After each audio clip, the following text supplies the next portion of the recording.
Hey guys, welcome back to my channel. I hope you're all doing very well this Sunday. Today's video is going to be about how I got a job in fashion in New York City of all places.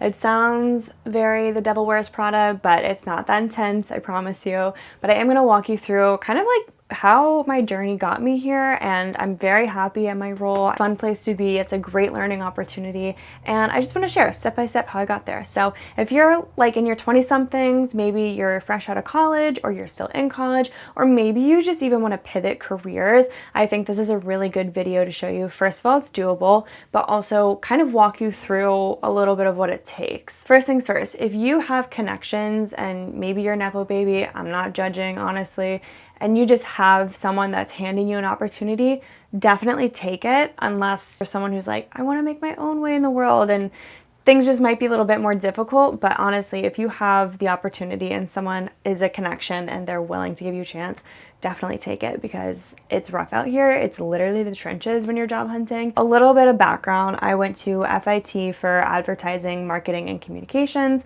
I got my associates, and then I went to Brooklyn College to get my environmental and earth sciences degree. Two very different paths that I went on, but wanted to merge the two into sustainable fashion, or even like marketing for sustainable companies. The marketing didn't pan out. That was my main focus, as I wanted to be writing, I wanted to be published, I wanted to be a reporter even, but I truly didn't have the knowledge to back that up, and I didn't have the to gain the experience. I kind of let that dream die a little bit. I mean, I still express myself on my YouTube channel in a different way, so there's still that. I was trying to pivot. I really was like, okay, what can I get into that I know a little bit about, but I want more experience and someone's willing to give me a chance? Because at this time I was coaching. I was only coaching part-time, but I was coaching to the point where it's like, I'm barely making ends meet. It was like scary for a little bit, honestly. I was only making like enough to pay my rent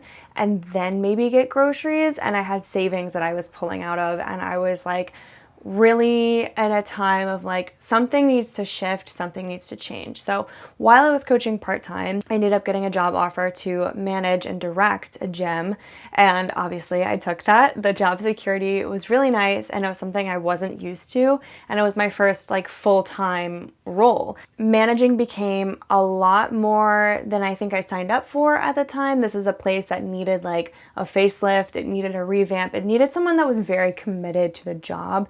And this being my first full-time role, this isn't what I wanted for like my career. And I knew that if I stayed on that trajectory, that I was going to be kind of like stuck in like the coaching, health, sports kind of industry. And that's just not what I wanted from my college education and my experience and just like my career in general. Also, my body, there was no way I was going to be able to like keep up like that and like 20, 30, 40 years and like do it for that long. So I was like, I need to find something else. So I'm working full time, I'm managing, and at the same time, I'm kind of like carpet bomb applying for any and every job that I see on like LinkedIn, Indeed. I'm signing up for all these like different unheard of job hunting sites. I was trying like everything, and I was applying for anything and everything. And that was my first mistake.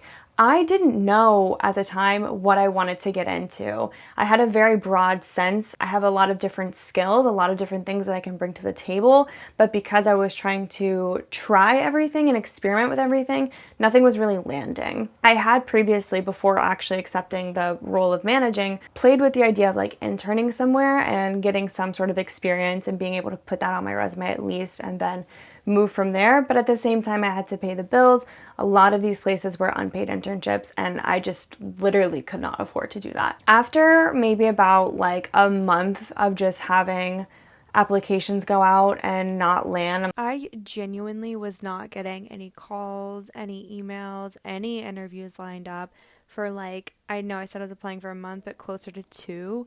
I had one interview in that time span to be like an administrator or like front desk lady for like tech coding, and there was no way I was cut out for that or even wanted to do that. So yeah, like, okay, something needs to change. This is what really put me on the right track, was picking a focus and really honing in on what it is that I wanted to do for a career and contribute to the world. It sounds maybe a bit grandiose, a bit large, but honestly, think about it. Do you want to be an engineer? Do you want to be a reporter? Do you want to be a teacher? Do you want to be a doctor? Those are all choices that you have to make. And I guess just for me, I thought I could keep going and something would fall into my lap, but I had to make a choice of what I wanted. And I decided I want to be in consumer goods and I want to help pave the way for the future and help make it sustainable. That being said, I ended up getting a paid internship to a consumer goods, my very first ever company. So once I landed the internship, I had to make a very difficult phone call to my boss and tell them, hey, like, thank you so much for this opportunity, but I just don't see myself in this field and in this industry long term, and I need to make a shift. I need to pivot. This is a really great opportunity for me. You know, I didn't spell everything out, but in the gist of it, I was like, this is just aligns more with my future. Coaching and gymnastics is more of like my past, definitely still a passion and something I love, but not something I wanted to build up on. I kind of like reached management at age like 23, 24. So I felt like, what's next? You know, I don't want to open my own gym, so I need to move along here. My boss took it decently, which I'm really grateful for. And then, yeah, I started my internship like in the next week or two. The thing is, I did not settle for an unpaid internship. First of all, I couldn't afford it, but also it's just something that like in my heart didn't feel right. And in New York, you either get it for class credit or just paid. And I wasn't in classes at this point anymore. I had been graduated for like over a year. I just wasn't gonna settle for anything unpaid. So I'm like really grateful that this was paid and it was in the consumer goods industry and just a way to get my foot in the door. And that's always how I looked at it, was this is a way to get my foot into the door. I did a terrible job at describing how difficult it was to make the decision to go from management to an internship level. First of all, the complete job security of management, and then also the title of it, like that is part of like pride and ego. Like, am I really going to go from being a manager and having this title to be an intern? Like, that is something like I had to swallow my pride. I had to say goodbye to the job security. I had to take like a leap of faith. And I just want to really emphasize that. I definitely left that part of it out when I was explaining like the process. Like, this is a big decision. Yes, it was going to put me on the right path, but I had no idea what was going to follow and if this was even going to like pay the bills, if this was even going to be a place I like to be at, like XYZ. I just had no idea. But luckily the internship was like supposed to be 4 months, and then I could kind of figure it out from there. At the time, I had no idea what was down the road, and like to give up that, like I just had to swallow my pride and put my ego to the side and kind of do what I knew would be good for me long term. I started there. I was also coaching part-time, and I gained a lot of experience about the industry on an intern level, just being exposed to everything that I never would have from just like talking to people or like learning things. I was literally immersed in the environment, and I began to understand things about like shipping, product development, sales, accounts, how you host a business meeting, how you communicate via email, how you make a spreadsheet, just things that you feel like are intuitive, but once you're like immersed in it, you understand like best practices, standard procedures, and things that kind of keep the business going, just in a way you don't understand outside of it. I was really grateful for that internship, and I think that was probably the biggest pivoting point, is when all the interns got let go, myself included, and we were then kind of in this limbo. And I myself wasn't in college anymore, and I was like, hey, I'd love to work full-time here. And I just saw the opportunity present itself, and instead of walking away from it and going back to coaching full-time, I was like, let me work for you. I'd love to be here at full-time and learn as much as I can. So I started full-time, and I was there for a few more months, and then I was like, okay, I think I'm ready to get into like apparel, garments, fashion. But I was kind of at this, again, a crossroads of what is the best role for me? What is something that I can align myself with?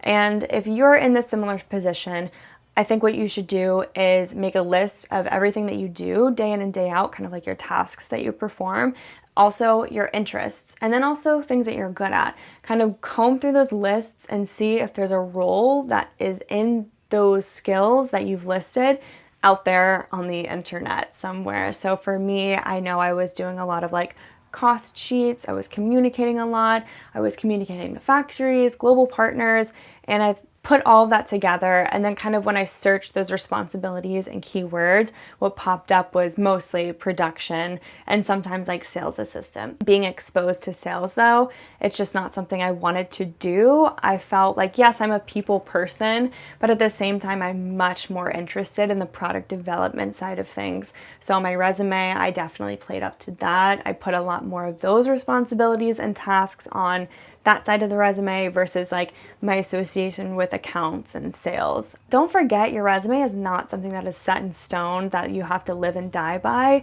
You can adjust it to each and every job posting that you really want to apply for, adjust it to whatever you're going to apply for if it's a different role, tweak it to, obviously you want to promote yourself, but make yourself seem like you have the experience that the companies are looking for. Obviously, if you don't have the experience and you get the job, you might be in a sticky situation unless you're like, I can learn on the fly, I can learn on the job. Don't fudge it too much. I think people feel restricted by like, oh, well, I've never done that before, but can you learn it? That's the real question you should be asking yourself. So the search began. Once again, I was like ready to get into fashion. I had done these consumer goods before, and I felt like wherever I ended up next, this wasn't going to be my end all be all, but at the same time, there was going to be so much to learn. After my interview, very shortly after, they sent me an offer letter, and I made sure to get and sign that offer letter and send it back before I put in my notice of quitting this other job. You just always want to protect yourself. You always want to have something signed. You always just want to have something in black and white on paper, just to kind of document everything that's being said or offered. Fashion in New York and fashion in general, though, is a very grueling, tough industry. It doesn't matter if you're in sales, it doesn't matter if you're in design,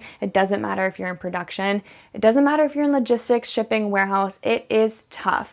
You have product that people want that you need to get there on time, and in production, it is very to the T. You need to stay on top of your partners, you need to stay on top of internal, external people, logistics, everything. So I've been learning a ton here, and when applying, I kind of had an idea of how tough fashion was, but it wasn't until I was in this role that I'm like, okay, yeah, this is big time. And I'll always keep that in mind, whether you're a creative, you're a designer, you're a stylist, you're a fit model, like it is a grueling industry, but it's also a very rewarding one. I know I've worked on some programs, and to see them finally hit the sales floor is a really rewarding moment for me and something I'm proud of. Also, the thing about fashion is it's not as high paid as it used to be, and maybe you need to be working in like a super large company for it to be, or you just have to be able to negotiate your pay rate and understand like what your experience is worth and really what they're looking for to be able to kind of play up to those negotiations and those expectations of salary, because that is also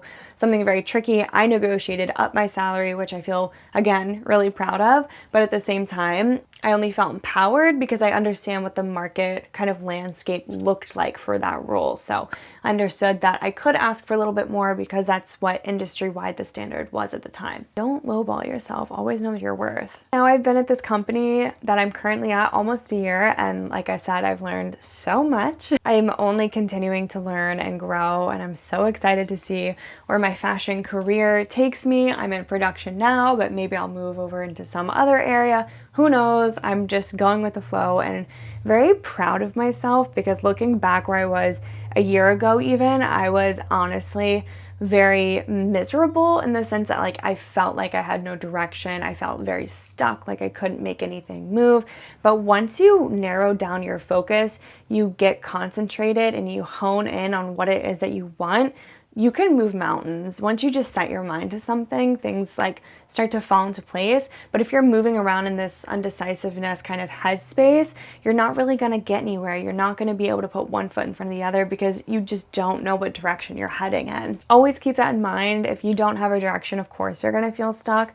But the second you set something in stone, you're going to be very surprised at how much you can get done in such a short amount of time. While I do love my job, I love the people there, and I've learned so much, I do also fully understand that fashion is part of the problem of the climate crisis, and it's a huge contribution to consumerism and people needing new, now. I think being on the inside of it though, I'm able to cut back on these wasteful practices or making sure that nothing is over ordered when I'm making purchase orders, and kind of cutting down on how much manufacturing is being done just by being someone who is detail oriented, crosses my T's, dots my I's, and make sure that nothing kind of gets out of whack or no fabric is wasted. And like, we also work with factories that do pay their workers really well, so I can rest assured and feel good about that. It is definitely a dream of mine to contribute to sustainability on a bigger front than what I currently am doing.